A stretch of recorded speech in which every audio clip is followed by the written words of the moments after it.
Last week we heard from Dan Hannan, who spoke a bit about how many of the trends we see today, Black Lives Matter, this increasing tribalism in the United States, it comes from this postmodernist sludge that's emerged from our universities. Have a listen to a bit of what he had to say. Actually, a much better word for them would be pre-modernist, because they are reverting to the pre-Enlightenment idea that what counts is not whether something is objectively true or can be empirically proved, but what counts is whether you like the person saying it, whether they are from an approved category. And it's a terrifying thing how quickly we can strip away the reason, the logic, the scientific method, all of those rational processes that made the Enlightenment and made the modern world possible.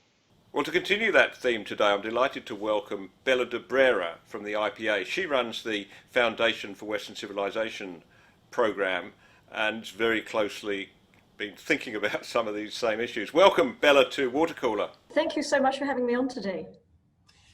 I always find it a frightening thing to say that we're moving away from the Enlightenment, the very thing that gave us science, progress, social progress, technological progress. We're moving away from that. Do you think that's an overreaction? No, I think we're really going backwards, and we're going backwards at quite a pace, and quite a terrifying pace. Certainly in the last 6 months, I think we've seen the total collapse of the idea of rule of law and reason and scientific fact, the total rejection of scientific fact by people who should know better, by the ruling class, and it's a very unsettling experience to be watching it as it happens, and I think you and I both speak out about it as much as we can in the media, but it is very disturbing, and of course you can't talk about what's going on with the ruling class without talking about what's going on in universities. But we'll get to that. We'll get to that later. Yeah. Well, to what extent do you think some of the unpleasant trends, shall I say, or unhelpful trends, to put it mildly, we're witnessing now come out of the universities? Oh, look, I think you can really connect the two. There's just no doubt that the humanities in the Western world have completely lost their way, and it's been becoming painfully obvious in the recent months. The 60s and 70s saw the birth of the new humanities and this explosion of postmodernism and the rejection of knowledge and this rejection of truth, which is essentially the rejection of these Enlightenment principles. It saw this focus on language, the power of language, and cultural relativism and everything else. And it's exploded out of academia and into the public, into our world, into our lives. And unfortunately, it's affecting us now on a daily basis. So yes, the universities are absolutely culpable, and the academics are absolutely culpable.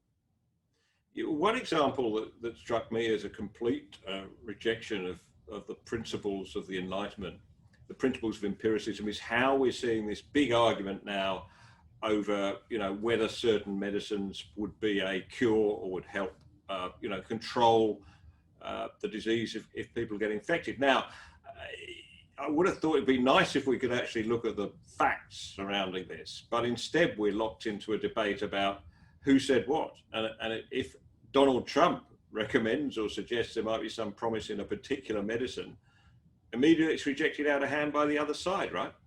Well, yes, that's very frustrating, and I think it comes down to this idea that truth is whoever tells it. So truth is no longer objective, truth is subjective. So it's based on the person who is actually making the statement. So if you think Donald Trump is the epitome of evil, which most of the Democrats seem to do, then anything he says is then ultimately wrong and a mistruth.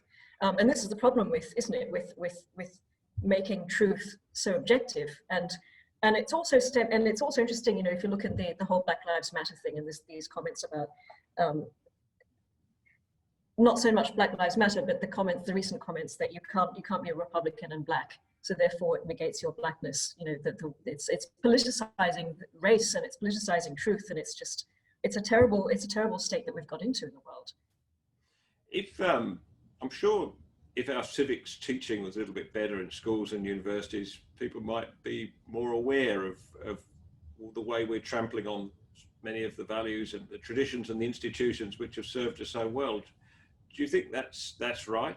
Oh, look, absolutely. I mean, they only introduced civics into the Victorian curriculum, I think, a couple of years ago. Before that, it just wasn't taught. So, you know, as we all know, the national curriculum is deeply flawed, and the New South Wales curriculum, and the Victorian curriculum, and all the other curriculums around the country that have sort of taken bits and invented their own. But there's a total rejection of the idea that Australian children need to know about any of these things. They wouldn't know what rule of law was, so they don't know when it's not being practiced. You know, it's not rocket science. It's very simple. You just need to teach people about the values and the foundations of Western civilization, much of which, you know, comes from the Enlightenment and the liberalism and democracy and all these things, and then they'll know when they'll be taken away. But they don't know that they're being taken away because they didn't know they had them in the first place. So really, the progressive this progressive idea of education is also largely to blame. Unfortunately, in Australia, you know, the minute you go to school, from the minute you start until you graduate when you're 15 or 16, not only are you not taught how to read and write, but you're also not taught anything about why you live in, why Australia is the successful, stable, peaceful, free, ostensibly, nation that we have. And, you know, so this, and I don't want to use the term much in institutions, I'm not going to, but you can't help but think, you know, if this is the problem, if the children aren't being taught, and then, you know, of course, when you get to university, they're doubling down on identity politics, and Western civilization is rarely mentioned. Then you're going to get this political class, and then you're going to get people that know nothing, and they don't know what they're giving away. And this, I think, you know, it takes us back to what we're living through, especially in Victoria at the moment, with people, as you mentioned in your article this morning, people just giving up their freedoms overnight. That's what I find extraordinary, the willingness of people to do it. And I suspect it's partly because they don't know what they are.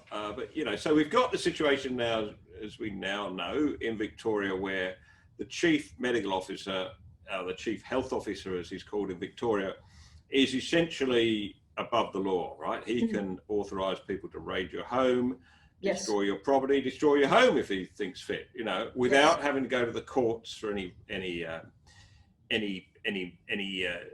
authority, and without having, obviously, to consult Parliament, seek the authority of Parliament. Now, this is frightening in its structure. He's like King John, isn't he? He's exactly like King John. This is what we've been through all this before. This is not new behaviour, is it? It's new to us, though. It's not something that I think we've experienced in Australia. No, it's new to us. But then is it not just human nature? I mean, this is what we've been trying to prevent again. This is the whole point of Magna Carta. This is the whole point of the barons. This is the whole point of having the rule of law as something so precious. And you're right, it hasn't happened in Australia before, and it's terrifying that it has been cast aside so swiftly with so little fight. But again, it comes back to the fact that do people really know what rule of law is? And they probably don't, because they're not taught about it at school. And we haven't had to fight for it before. We've had, you know, all these years of prosperity and freedom, and suddenly it's taken away almost overnight. And, you know, and Jacinta Ardern did the same thing. She's completely flouted the idea of rule of law, and she did that three or 4 months ago. So it's you know, it's happening in New Zealand as well. And this is why I think it's wrong just to say, well, this is all Dan Andrews and his awful government. I mean, whatever you think about them, a Victorian Parliament at some stage must have passed this emergency legislation, which he's now using, with these provisions in, and thought, oh, that's okay, that'll be all right. Yes, yeah, it's not just Dan Andrews. All the politicians are complicit, aren't they? In fact, as we speak, they're fighting it out now, aren't they? We'll find out probably at the end of this conversation whether Andrews has managed to convince everyone that he needs another 6 months of emergency powers. Again, putting himself above the law. Yeah, well, just going back to where we started, the universities, the institutions more than any other, I think, and I think you may agree, are responsible for this complete change in direction. What happens to them next? I mean, their business model's in a bit of trouble, but will that cause? Are they rescuable? I mean, look, I mean, are they financially rescuable? I don't know if they're ideologically rescuable, but they might be financially rescuable if they cut down on their admin and they cut down. I mean, if you look at the salaries of the vice chancellors, and I mean, they're going through absolute financial turmoil, and now they're having an inquiry into their business dealings with China. I mean, there's nothing good about being part of university at the moment in Australia. They are in a ideological and financial crisis, and potentially this parliamentary inquiry that Morrison is organising. It's just going to be, it's going to be dire. What are we going to find out? I don't feel sorry for them, because I think they've known the risk all along, especially when it comes to putting all your eggs in one financial basket. You're relying on the international student fees. They knew the risk, and they did nothing to mitigate the risk. So I don't think they should be bailed out. And I do wonder how you can solve the ideological problem as well. I mean, it's so ingrained in the humanities, essentially, that how do you get that back? How do you get the humanities back? And it's an interesting question. And we need the universities. We don't need as many universities. We certainly don't need 43 universities in this country. We need them, but do we need that many? And should we not just go back to this idea of training as something that is useful? So yeah, I don't know if I've answered your question, but well, you have, but we always like to. Difficult. We like to end on a redemptive, optimistic yeah, note on these I'm interviews. trying to think of something optimistic. Well, I'll spot one. The IPA, that finding organisation for which you work, is doing better than ever. They've got great support behind them. They're out there fighting, and we are too. So let's just roll to the wheel.